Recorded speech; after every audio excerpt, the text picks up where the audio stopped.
Hi guys, I'm Shmee, hello to you and welcome back to the channel where you join me in the halls of the 2018 Geneva Motor Show. Now it's the press days, the covers are off, so we can take a look at all of the latest releases. There are some very exciting hypercars, some concepts, plenty of track-focused supercars to see, and plenty more introductions at this year's exhibition. So let's whiz around and take in some of the highlights of the 2018 Geneva Motor Show. It wouldn't be a visit to a motor show without starting off on the Bugatti stand, where here we have the newly introduced Chiron Sport. So it shaves 18 kilograms out of the weight of the Chiron. We've got new wheels, a new exhaust system. Even around the front, we have a carbon fiber windscreen wiper for the first time on a production car. It also has 10% stiffer shock absorbers and a more direct handling feel as well, without compromising on anything the regular Chiron has become famed for: uncompromised performance with luxury to go with it. So you can see this particular car finished in the bright red with carbon fiber rear sections of the car, very open around the back for cooling.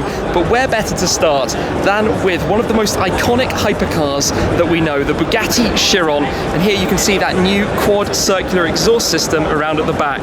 We have the new Porsche 911 GT3 RS, the latest version, the 991.2. So the rear mounted engine now making 520 horsepower. It's a 4-litre naturally aspirated flat 6, but unlike the manual option in the GT3, the new RS is the 7-speed PDK only.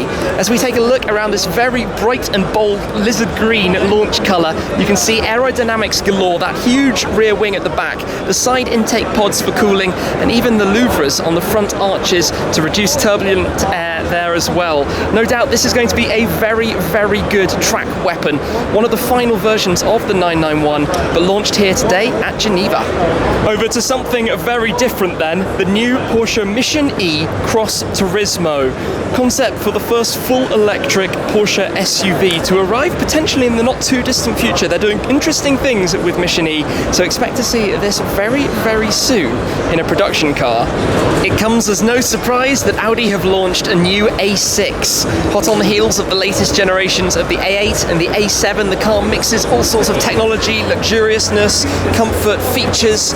As you can have a quick glance here, the interior that has those double digital displays for the MMI touch response system, as well as plenty of comfort here in the rear of the car as well.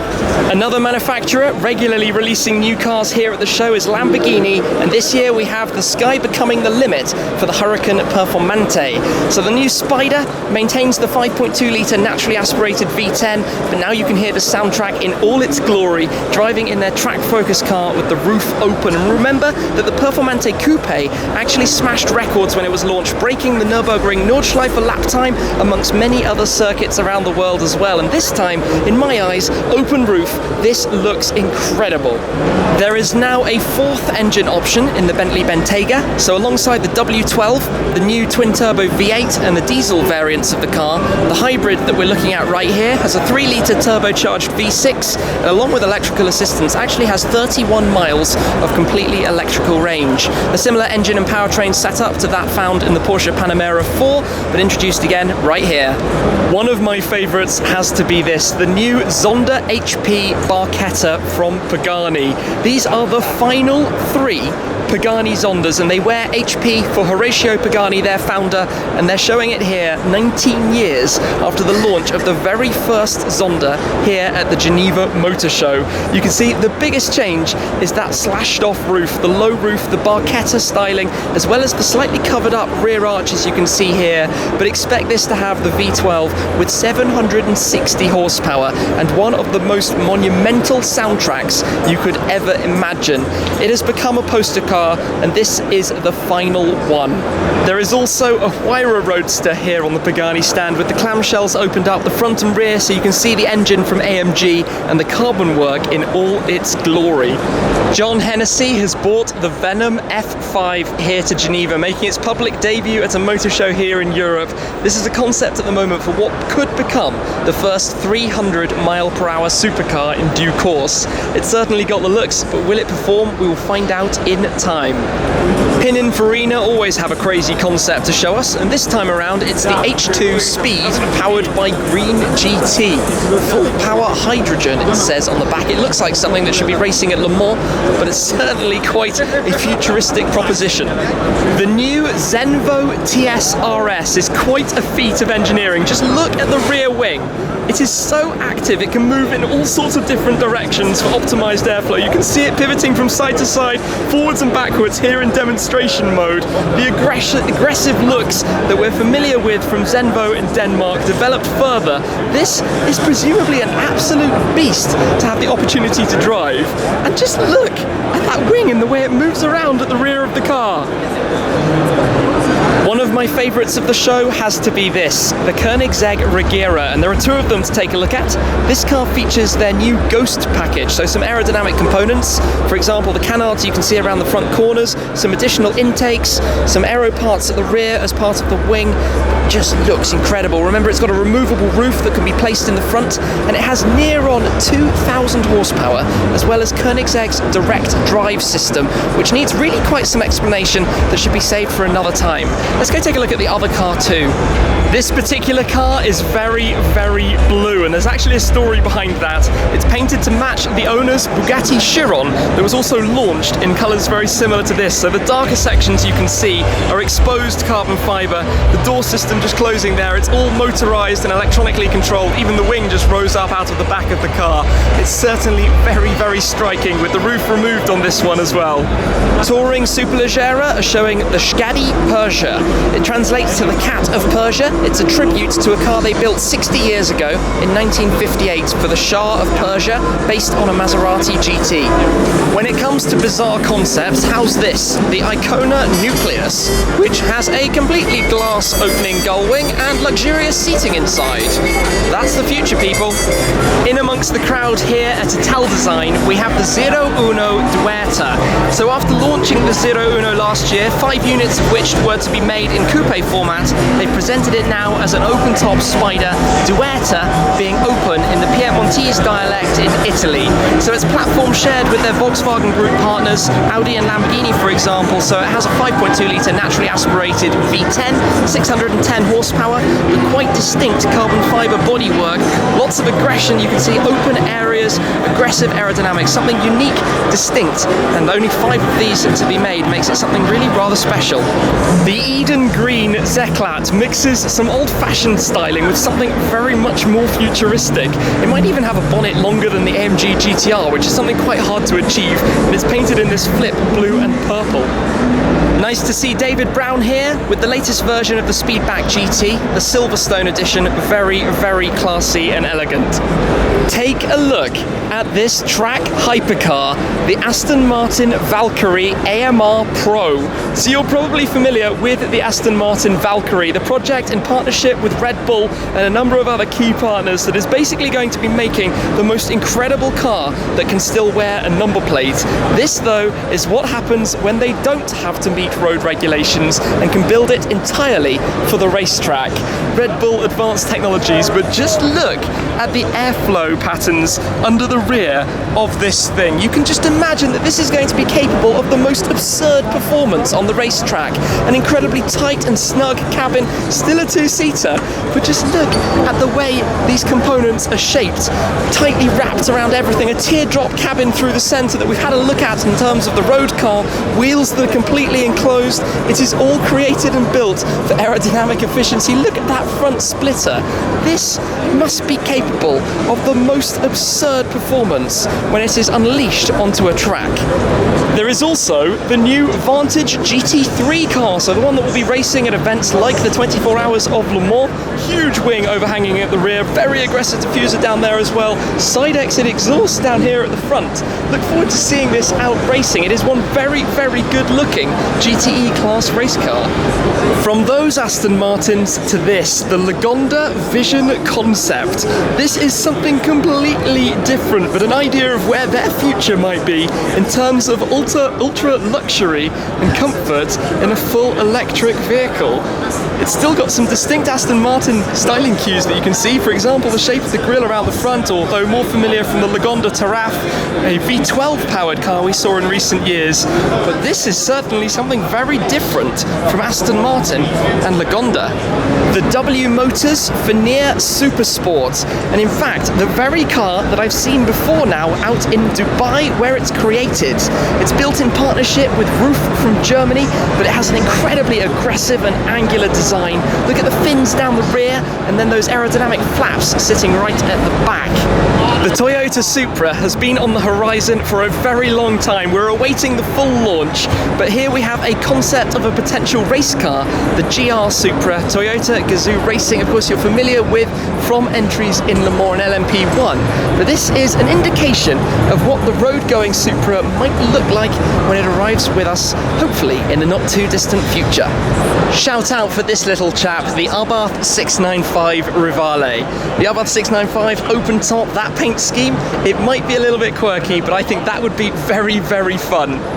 Alfa Romeo's 4C continues with the Italia Spider here in the blue paintwork with the carbon fibre windscreen surround, and also the Competizione that you can see behind in the satin grey with some stripes through the middle as well, and the full carbon roof. Inside it's very stripped out, carbon fibre and Alcantara as you would expect in a track-focused car, and this one's painted in Rosso Corsa with the new Pista livery stripe that you can see running even through that S-duct at the front. There's a lot of standard carbon fibre, a few optional parts including, although these are the standard ones, some optional carbon fibre wheels to reduce weight by 40% down to 30 kilos. No doubt these are going to be exceptionally popular. I hope to drive one at some point and see what it's about. Have a look at this thing then. The McLaren Senna GTR, or a model concept of what it could become. There will be 75 of them sold. They'll go first, with first priority at least, to Senna road car customers. It will be part of McLaren's track program, able to turn out to some of the best circuits in the world to drive them at pure McLaren events. But just look at how insane the aerodynamics are on this car. 825 horsepower, 1,000 kilograms of downforce, as if the standard 800 kilograms in the regular road car wasn't enough. And painted in this livery, just look at that splitter at the bottom. It's a large carbon fibre sheet extending so far out from the front wheels, you almost wonder how it's going to be able to drive over curbs on the racetrack. Then you've got the roof snorkel, and that wing is moved slightly more rearwards, which gives it a slightly different proportion to the regular road car. This is going to be something, well, it looks like something from out of space. Just imagine driving in it.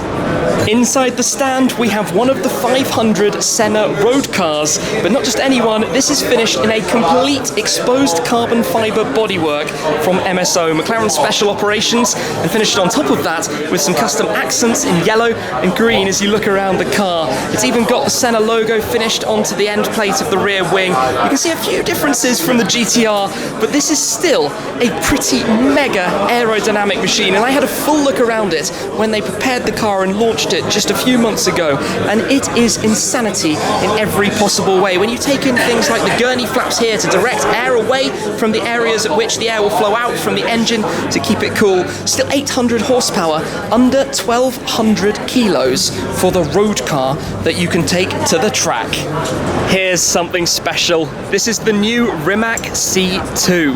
The company in Croatia creating their second car. This full electric hypercar has over 1,900 horsepower and 2,300 newton meters of torque. And get this, 0 to 60 miles an hour is just 1.85 seconds, using all-wheel drive, 4 motors to make that possible. And it even has technology like sensors in the door that will recognize facial ID of the driver to pop it for them to access the car without a key. And believe me when I tell you now, that is not everything this can do.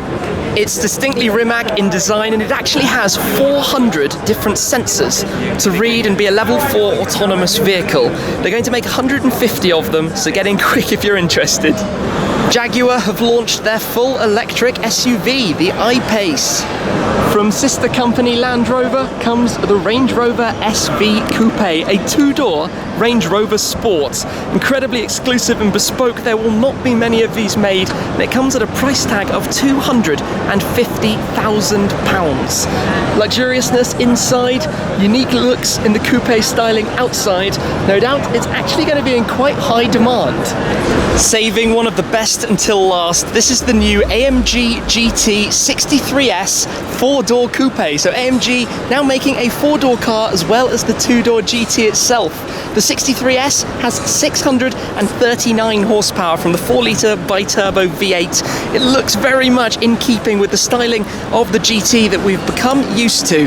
It shares a lot of the electronics and trickery and magicery that it has inside with Mercedes' latest cars like the E-Class and the S-Class, for example, the dual twin display that you can see there, and a new look V8 styled center console that you can see in the middle with the 8 different button arrangements to represent the layout of the engine. This satin blue is a very interesting launch colour for the car, but it will be fascinating to see what becomes of these. Certainly what this one is like to drive. There is also a new G63 from AMG, still very much an iconic G based on a new ladder frame. It has the squared looks that always made this car so distinct, but slightly more rounded, updated. It features the Panamericana front grille, new headlights. The engine is a 4-litre bi-turbo V8, similar to the 4-door, but in this case 585 horsepower and 850 newton meters of torque, which means that the G-Wagon will go 0 to 62 miles an hour in 4.5 seconds. Alas, it wasn't to be today. Under that cover is the new BMW M8 Gran Coupe concept. We'll have to come back and check that one out another time. Another new introduction, the AMG 43 engines, the 3-litre bi-turbo V6s, have made their way into the C-Class. The Stratos is back. Based on a 430 Scuderia, there are going to be 25 of them built by Manifattura Automobili Torino. Very distinct styling of that legendary Lancia Stratos. So do be subscribed and I'll be sure to bring you the latest as soon as I can. Thank you very much for watching. I'll catch you then. Cheers.